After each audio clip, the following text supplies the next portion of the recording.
예, 다음 주일 특송이 우리 유성재 집사님 가정으로 되어 있는데 중고등부 특송이 들어와서 우리 유성재 집사님부터 해서 한 주씩을 미루겠습니다.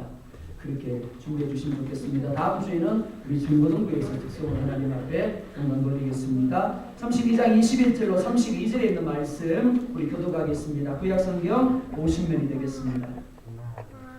21절 제가 보겠습니다. 그 예물은 그의 앞서 보내고 그는 무리 가운데서 밤을 지내다가 아내가 두 아내와 두 여종과 열한 이들을 인도하여 약한 하루를 보냈세. 그들을 인도하여 시내를 건너가게 하며 그의 소유도 건너가게 하고 야곱은 물러나더니 어떤 사람이 다리 새도록 야곱과 씨름하다가 자기가 야곱을 이기지 못함을 보고 그가 야곱의 허벅지 관절을 치매 야곱의 허벅지 관절이 그 사람과 씨름할 때에 어긋났더라. 그가 이르되 다리 새가 아니 나로 가게 하라. 야곱이 이르되 당신이 내게 축복하지 않으면 가게 하지 아니하리라. 그 사람이 그에게 이르되 내 이름이 무엇이냐? 그가 이르되 야곱이니라. 그가 이르되 네 이름을 다시는 야곱이라 부를 것이 아니요 이스라엘이라 부를 것이니 이는 내가 하나님과 및 사람들과 겨루어 이겼습니다. 야곱이 청하여 이르되 당신의 이름을 알려주소서. 그 사람이 이르되 어찌하여 내 이름을 묻느냐 하고 거기서 야곱에게 축복한지라. 그러므로 야곱이 그곳 이름을 브니엘이라 하였으니 그가 이르기를 내가 하나님과 대면하여 보았으나 내 생명이 보존되었다 하니라. 그가 브니엘을 지날 때 해가 돋았고 그의 허벅다리로 말미암아 절었더라. 그 사람이 야곱의 허벅지 관절에 있는 누구의 인줄을 쳤으므로 이스라엘 사람들이 지금까지 허벅지 관절에 있는 누구의 먹지 아니하라. 아멘. 기도하겠습니다. 하나님 감사합니다. 오늘 하나님께 소리를 하나님의 손으로 부르시며 하나님의 말씀을 통하여 하나님의 음성을 우리 가운데 들려주시니 감사합니다. 깨닫는 마음을 주십시오. 들을 수 있는 귀를 주십시오. 볼 수 있는 눈을 열어주십시오. 하나님의 움직이심에 민감하게 반응할 수 있는 역사를 하나님 허락하여 주십시오. 그래서 이 말씀이 우리의 영과 혼과 우리의 관절과 골수를 찔러 쪼개어 새롭게 하기에 부족함이 없도록 역사하여 주시옵소서. 사담하기 약한 영이 틈하지 못하도록 주의 성령께서 하얀검으로 두루 진쳐 주시옵소서. 예수님의 이름으로 기도드리옵나이다. 아멘. 예, 제가 깜빡했습니다. 우리 미국에 갔던 강민아 자매가 다시 또 돌아왔습니다. 우리 박수로 환영하겠습니다.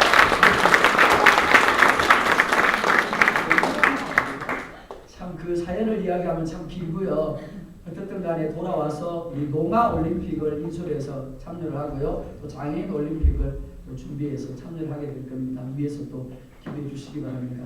우리 오지연 자매가 간다 그러면 또 하나님이 누리나를 또 이 땅에 보내셔서 그 자리를 채워주시네요.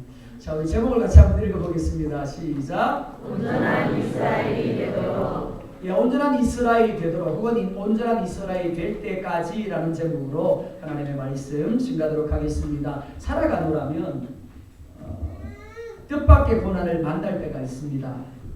하나님 앞에 하나님을 향하여 하나님 이렇게 해주십시오라고 기도하는데도 불구하고 나의 기도와는 정반대로 하나님이 계속해서 역사하실 때가 있습니다. 사람 간의 관계 문제가 생긴다거나 혹은 원했던 대학에 떨어진다거나 혹은 직장에서 명퇴를 당한다거나 사업이 어렵게 된다거나 혹은 건강에 문제가 생길 때가 있습니다. 혹은 원하지 않는 실패를 만난다거나 혹은 내 앞이 가로막힐 때가 있습니다. 그런데 단순히 한 번이 아니라 계속해서 하나를 뛰어넘었다고 생각되면 또 다른 것이 계속해서 나의 앞길을 막을 때가 있습니다. 왜 이런 일이 생길까요? 단순히 운이 나빴기 때문에 혹은 시기가 좋지 않았기 때문에 혹은 내가 능력이 없었기 때문에 그렇게 생각할 수 있습니다. 그런데 나의 삶이 하나님이 계획하신 목적적인 삶이다라는 것을 인정하게 된다면 전혀 다른 시각으로 나의 환경을 바라보게 됩니다. 어느 시골에 한 자매가 살고 있었습니다. 지독히 가난했습니다. 그래서 너무너무 힘들었습니다. 신앙으로 근근히 이겨나가고 있었지만 너무 힘들어서 입을 열 때마다 하나님 앞에 이렇게 이야기를 합니다. 하나님이 힘듭니다. 하나님이 힘듭니다. 달고 살았습니다. 그런데 어느 날 꿈을 꿉니다. 그런데 자기 자신이 십자가를 지고 갑니다. 너무 무거우니까 예수님을 만나자마자 이렇게 이야기를 합니다. 예수님이 목 쓰시니까 내가 지고 있는 이 십자가를 좀 잘라주세요. 예수님이 웃으시면서 십자가를 잘라줬습니다.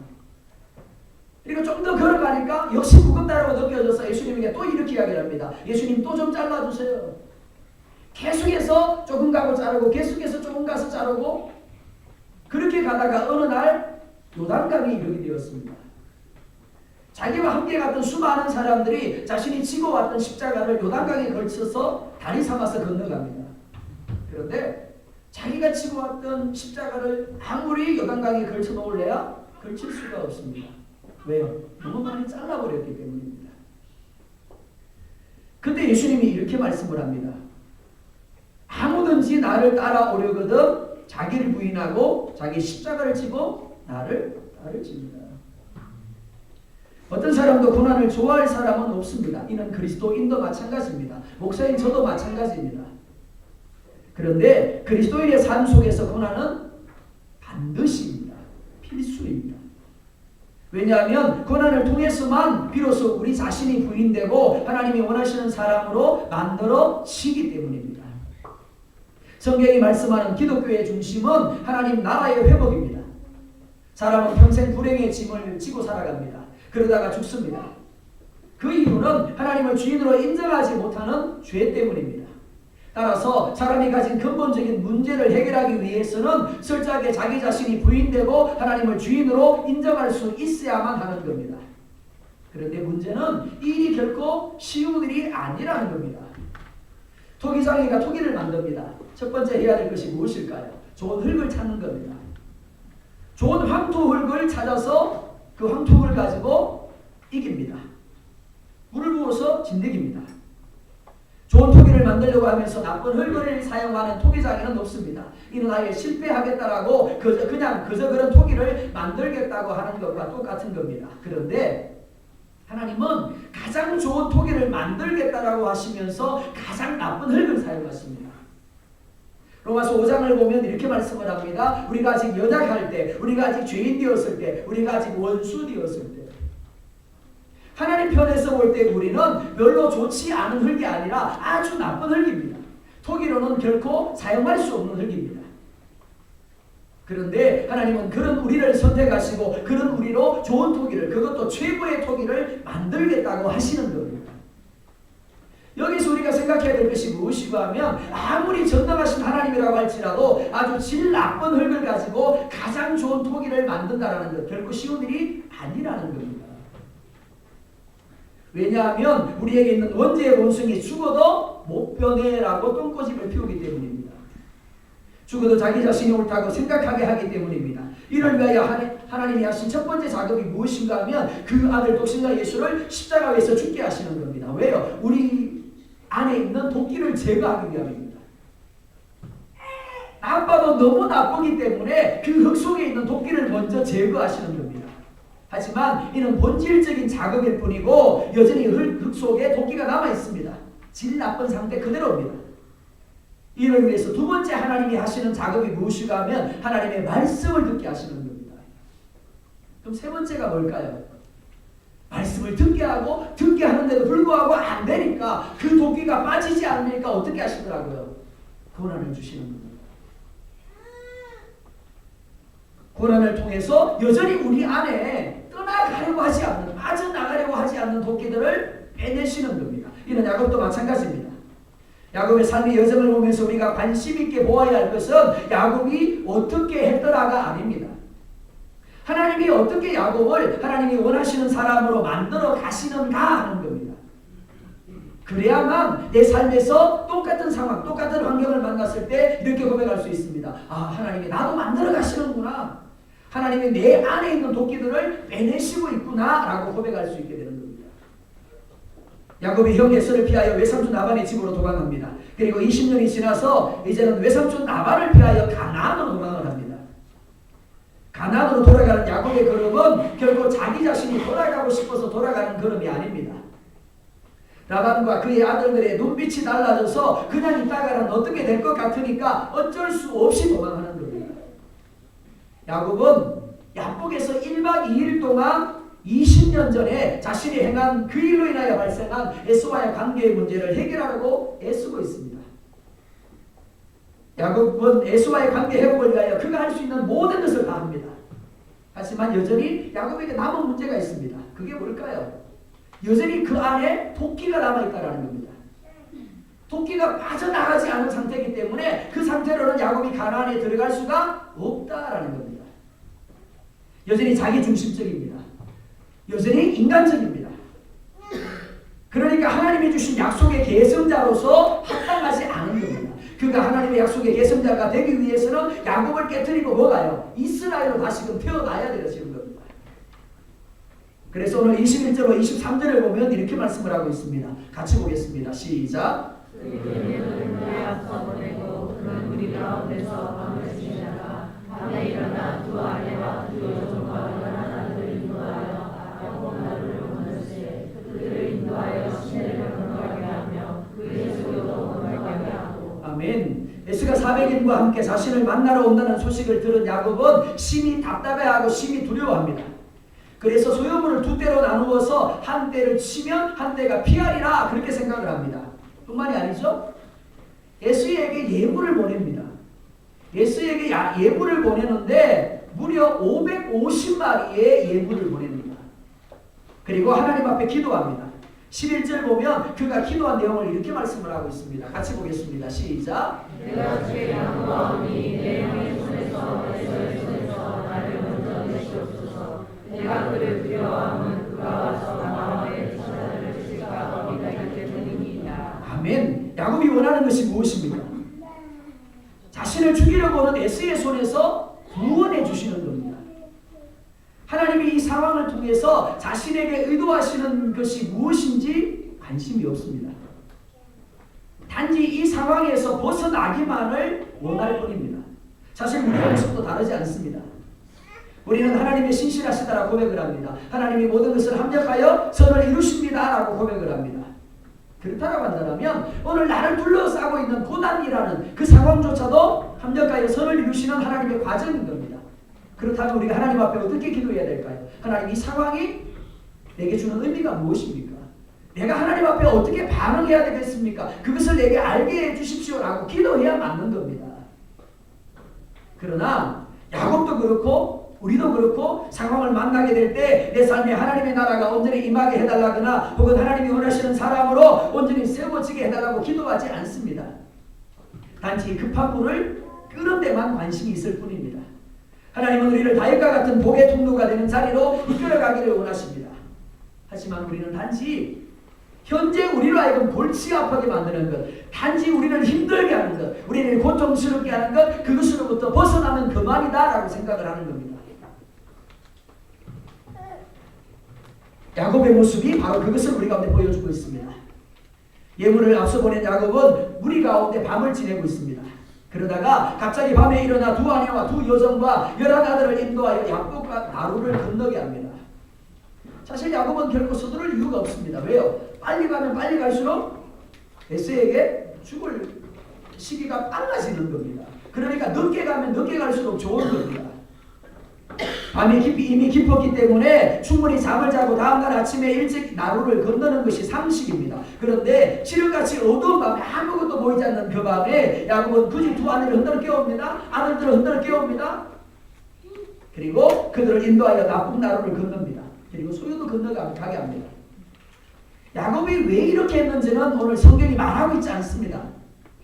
다만 야곱이 심한 두려움과 답답함 때문에 심리적으로 불안정했기 때문에 그렇게 했을 것이다라고 해석할 수밖에 없습니다.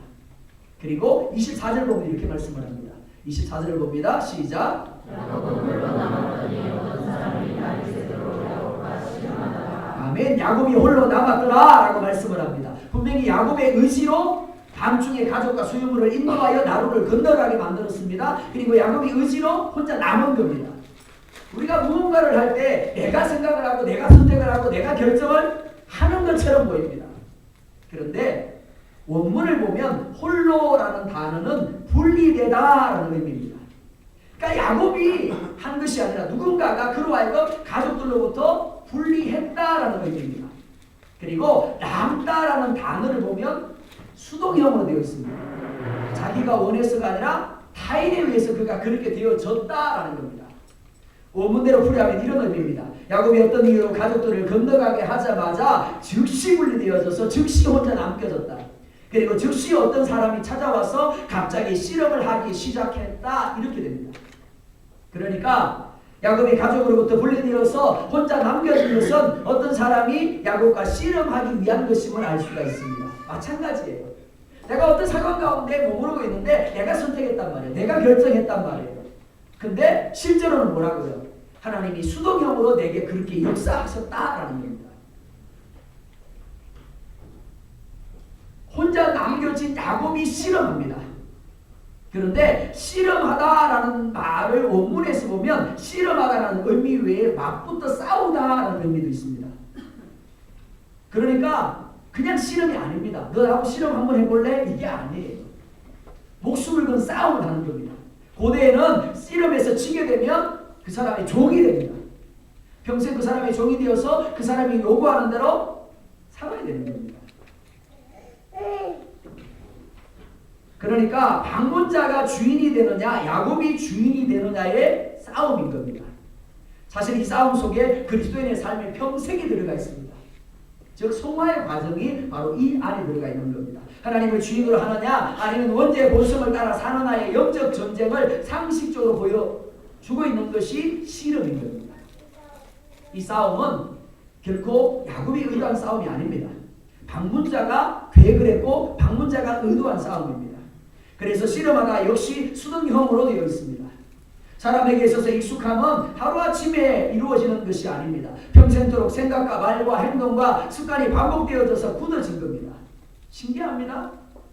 어떤 사람이 세 가족을 전도를 했습니다. 자, 이 세 가족이 누구를 볼까요? 저를 볼까요? 아니요. 전도한 사람만 봅니다. 전도한 사람이 교회에 앉아서 기도하면 교회 오면 기도해야 되는구나 기도합니다.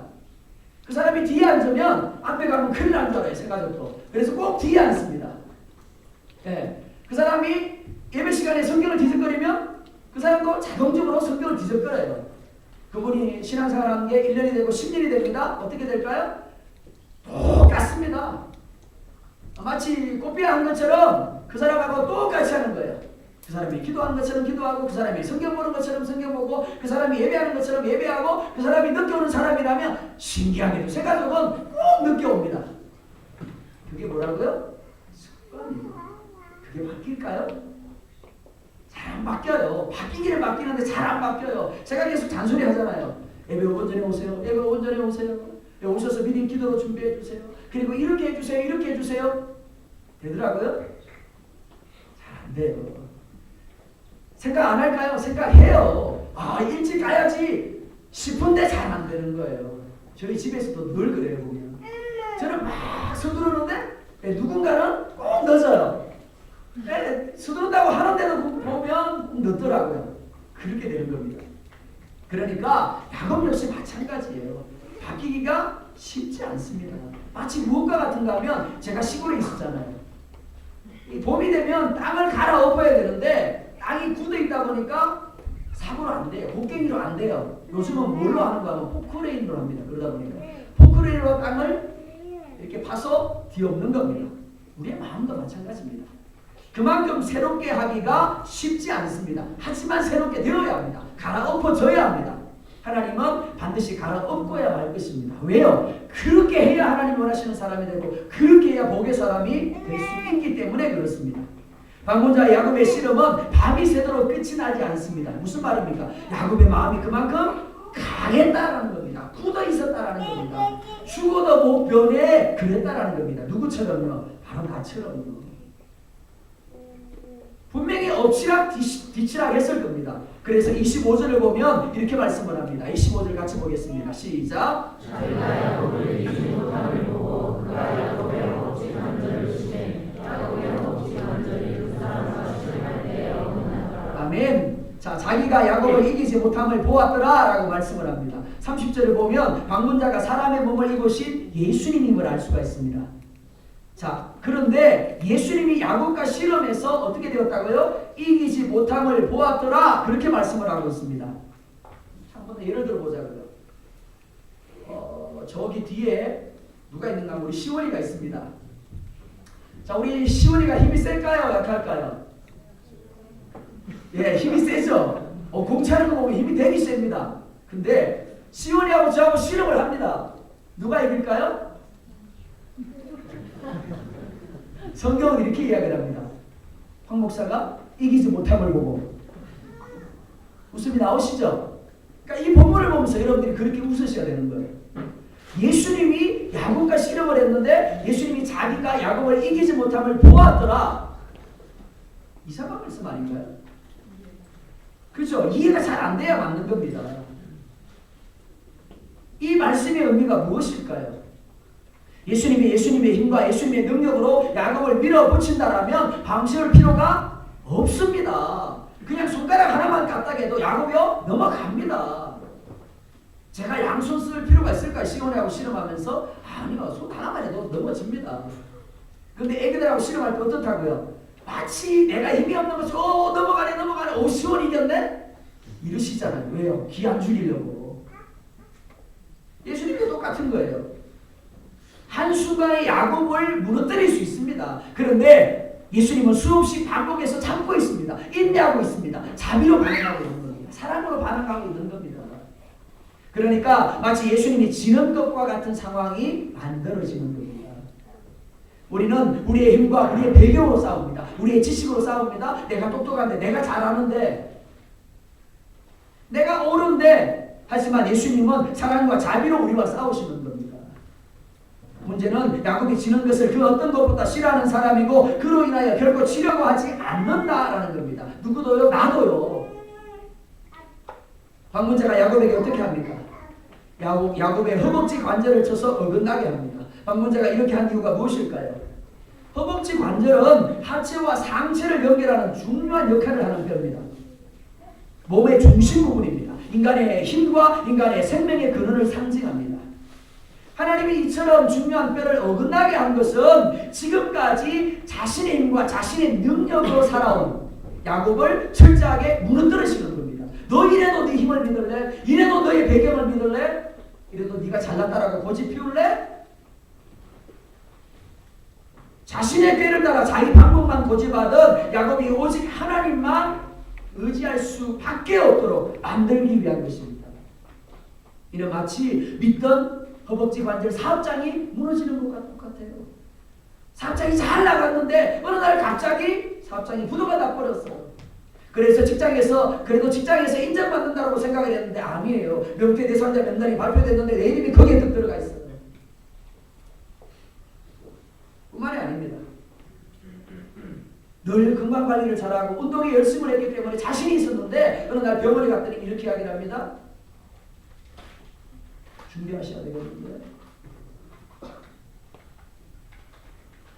당연히 잘 될 줄 알았는데, 형통할 줄 알았는데 뒤틀려버립니다. 이게 뭐라고요? 허벅지 관절이에요. 그런데 문제가 뭐라고요?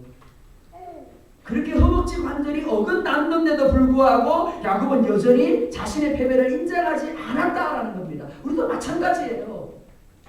하나님이 사업장의 문을 닫고 직장의 문을 닫고 건강의 문을 닫고 물질의 문을 닫고 관계의 문을 다 닫아버렸는데 불구하고 여전히 하나님을 향하여 하나님 잘못했습니다 하지 않는 거예요. 그래서 26절 상반절을 보면 이렇게 말씀을 합니다. 같이 보겠습니다. 시작.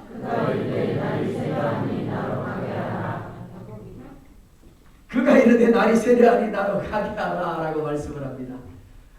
야곱이 주님을 찾아갔나요? 하나님 나 좀 찾아와 주세요. 하나님 나에게 좀 방문해 주세요. 그랬나요? 아니요. 지금 예수님이 찾아오신 거예요. 예수님이 의도한 만남이에요.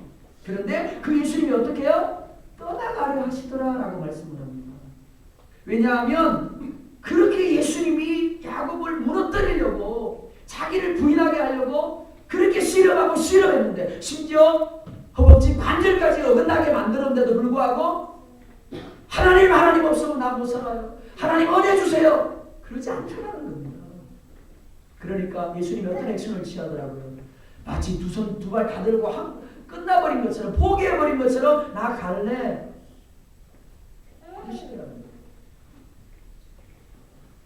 주님이 떠나가려고 하신 때는 날이 새는 때였습니다. 날이 새면 어떻게 되나요? 에스가 400인을 이끌고 야곱에게 나오는 겁니다.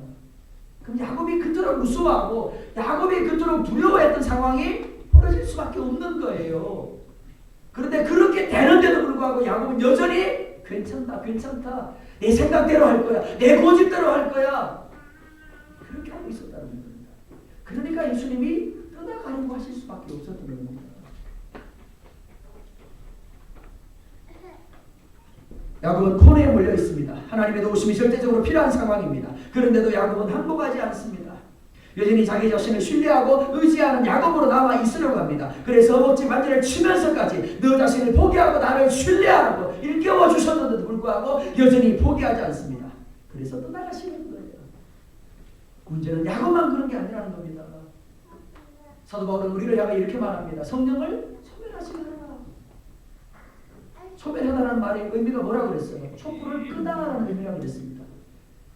예수님이 그렇게 우리를 넘어뜨리시려고 우리를 하나님의 사람으로 온전케 하시려고 그렇게 실험하시는데 죽어도 못 넘어져, 죽어도 못 변해. 그러니까 성령이 어떻게 하더라고요? 마치 가셔버린 것과 같은, 불이 꺼져버린 것 같은 상황이 우리 가운데 만들어지더라는 겁니다. 그래서 기도하는데도 하나님이 응답하지 않아요. 예배하는데도 하나님이 느껴지지 않아요. 말씀 읽는데도 깨달아지지 않아요. 야곱의 반응이 무엇입니까? 이렇게 말합니다. 야곱이 이르되 당신이 내게 축복하지 아니하면 가게 하지 아니하겠나이다. 이 말을 원문대로 번역하면 이렇습니다. 내가 당신께 무릎 꿇겠습니다. 예수님이 떠나가려고 하시니까 그때서야 야곱이 이렇게 말합니다. 내가 당신께 무릎 꿇을게요. 그러니까 제발 내게 복을 주십시오. 그래야만 내가 당신을 보내겠습니다. 왜 건강할 때 하나님을 더 잘 못 섬길까요? 왜 형통할 때 하나님이 원하시는 대로 순종하지 못할까요? 왜 중환자실에 들어가서 얼마 남지 않은 시간, 그 시간 앞에서야 비로소 하나님 내가 무릎 꿇겠습니다. 제발 내게 복 주세요. 하나님 나를 불쌍히 여겨달라고 그렇게 기도할까요?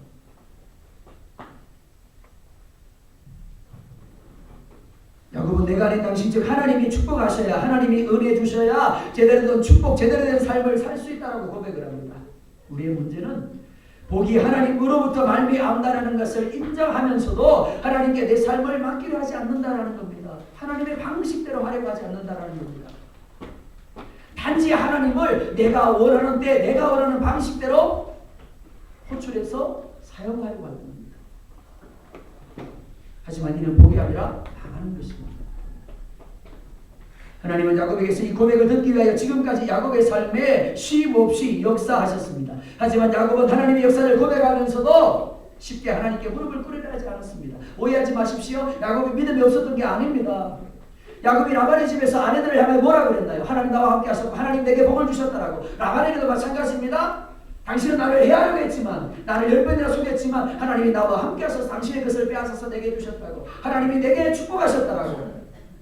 하나님을 믿었습니다. 하나님을 고백했습니다. 근데 문제가 뭔데요? 하나님께 자신의 삶을 맡기지 못했다라는 겁니다. 하나님의 방식대로 하기를 원하지 않았다라는 겁니다. 그런데 하나님이 허벅지 관절을 치고 하나님이 떠나가시려 하자. 그때야 비로소 하나님 앞에 무릎을 꿇습니다. 하나님이 이렇게 말씀합니다. 내 이름이 무엇이냐? 야곱이 뭐라고 대답합니까? 예, 야곱입니다. 이 말의 의미가 뭐라고요? 맞습니다. 야곱은 이렇게 고백합니다. 하나님, 내가요 거짓말장이에요. 하나님, 내가요 사기꾼이에요. 야곱만 그럴까요? 아니요. 제가 늘 그 말씀을 드리잖아요. 정말 영신에 왜 따로 기도할 필요 없다고. 녹음기 녹음해가지고 정말 똑같다고. 하나님 잘못했습니다. 내년에 잘할게요. 근데 또 정부 영신예가 내가 또 뭐라 그래요? 잘못했습니다. 내년에 잘할게요. 하나님 말씀드릴게요. 하나님 기도 생활할게요. 하나님 예배 생활 잘할게요. 끊임없이 하나님을 향하여 약속하고 약속했지만 누구처럼요? 야곱처럼 거짓말하고 야곱처럼 하나님 상대로 사기치고 내 방식대로 내 생각대로 살더라는 겁니다. 앞서 말씀드렸습니다. 믿음이 없어서 그런 게 아니라고요. 하나님을 잘 알고 있습니다. 하나님을 믿습니다. 하나님을 고백합니다. 그런데 문제가 뭐라고요? 내 방식을 버리지 못하는 거예요. 야곱은 자신이 하나님을 믿는다라고 하면서도 정작 자기 머리를 믿었고 자기 꾀를 믿었고 자기 생각과 자기 방법으로 살아왔다고 고백합니다. 하나님을 상대로 내가 거짓말했고 하나님을 상대로 내가 사기쳤습니다 라고 고백을 합니다. 이게 야곱입니다 라는 의미예요. 그 누구도 자기 자신이 틀렸다라고, 그 누구도 하나님을 향하여 하나님 내가 잘못했습니다, 하나님 나는 아무것도 아닙니다라고 고백하지 아니하고는 하나님의 역사를 누릴 수가 없는 거예요. 하나님이 이렇게 말씀을 합니다. 28절 같이 보겠습니다. 시작.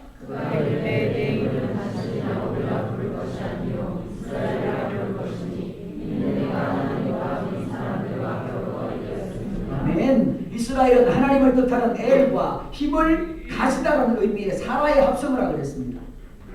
즉 이스라엘은 하나님을 왕으로 인정하며 하나님을 주인으로 인정하며 그의 다스림을 받는 자라는 의미입니다. 그리고 하나님이 주시는 힘으로 하나님이 주시는 은혜로 살아가는 자라는 의미입니다. 즉 자기 자신을 십자가에 못 박고 예수 그리스도로 살아가는 사람이 이스라엘이며 그리스도인인 겁니다. 그리고 이어지는 29절 하반절에 보면 이렇게 말합니다. 거기서 야곱에게 축복한지라. 하나님이 야곱을 축복하셨습니다. 그리고 어디로 가든지 어떤 환경 어떤 상황을 만나든지 어떤 사람을 만나든지 능히 이기게 하실 것이다 라고 말씀을 합니다. 하나님은 야곱이 원하는 축복을 먼저 주시지 않았어요. 먼저 그래 내가 애서를 쳐서 너에게 아무것도 못하게 할게 그렇게 말씀하지 않았어요. 먼저 뭘 하셨다고요? 그를 야곱의 자리에서 이스라엘 자리로 먼저 옮기셨어요. 먼저 하나님 앞에 무릎 꿇게 하시고 난 다음에 그래 이제부터는 내가 너의 힘이 되어줄게, 내가 너의 은혜가 되어줄게, 내가 너의 능력이 되어줄게. 그래서 어떤 상황 어떤 환경 가운데 있든지 네가 어떤 사람을 만나든지 능히 이기게 해줄게 그렇게 말씀하시는 겁니다. 호세아 12장 4절에 보면 이렇게 말씀을 합니다. 같이 보겠습니다. 시작.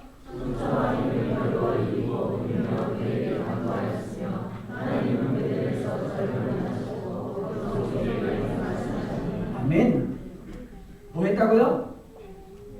울며 간구하였더라. 자, 뭐 때문에 울었을까요? 자신의 잘못된 열정, 자신의 잘못된 기질, 잘못된 습관, 잘못된 태도, 잘못된 삶을 하나님 앞에 내어놓았을 겁니다. 그리고 자신의 연약함을 붙들고 간구했을 겁니다. 하나님의 은혜 없이는 살아갈 수 없는 지렁이와 같은 존재라고 부르짖었을 겁니다. 잔꾀를 부리며 자기 열정과 자기 기질을 의지하고 살았는데 그게 아무것도 아니라는 것을 깨달은 겁니다. 그래서 어떻게 해요? 붙잡고 가지 말아주세요.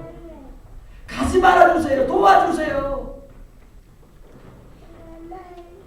오늘 예수님이 사람의 몸으로 야곱에게 찾아오신 이유가 바로 여기에 있습니다. 이 고백을 듣기 위해서 오신 거예요. 자기를 부인하며 오직 하나님의 은혜만이 나를 살립니다라는 고백.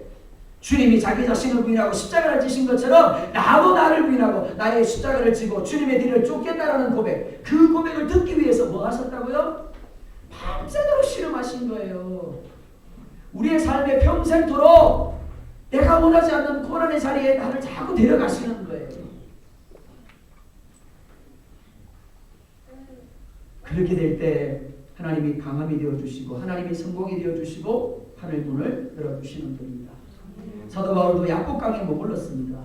그도 역시 약복강에서 하나님을 향하여 울며 기도했어요. 몇 번씩이요? 3번씩 간구하며 기도했어요. 자, 고린도후서 12장 9절에 이렇게 말씀을 합니다. 같이 봅니다. 시작.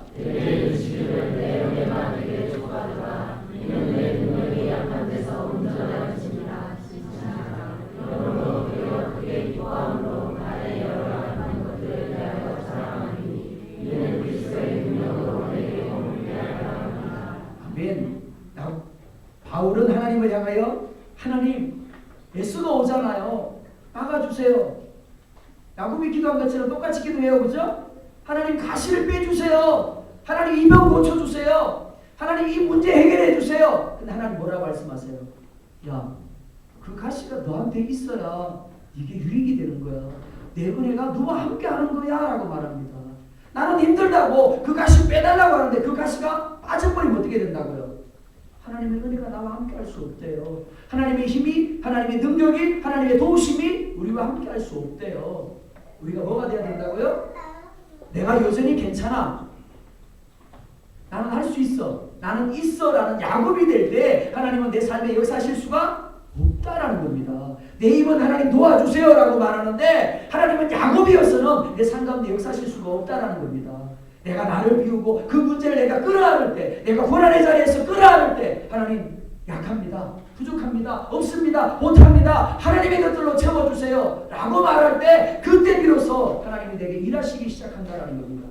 내가 이스라엘이 되어야만 하나님이 약속하신 그 복이 내게 끊어지고 하나님의 일하심의 능력들이 내게 경험되어진다는 겁니다. 하나님이 야곱에게 원하는 것 부자가 되고 성공하는 것이 아닙니다.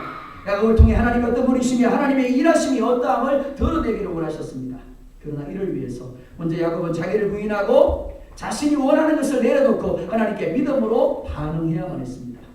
오늘 우리의 문제도 마찬가지입니다. 돈이 없는 경제적인 문제일까요? 건강하지 못한 육신이 연약함의 문제일까요? 관계 문제일까요? 이것만 해결되면 아니요. 그거 해결되면 하나님의 은혜가 도리어 떠나가는 겁니다. 그 문제가 있기 때문에 내가 기도할 수밖에 없고 그 문제가 있기 때문에 하나님 앞에 매달릴 수밖에 없고 하나님 나 야곱이에요.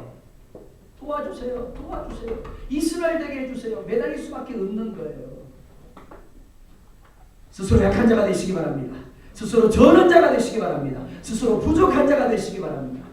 그럴 때 하나님의 은혜가 임합니다.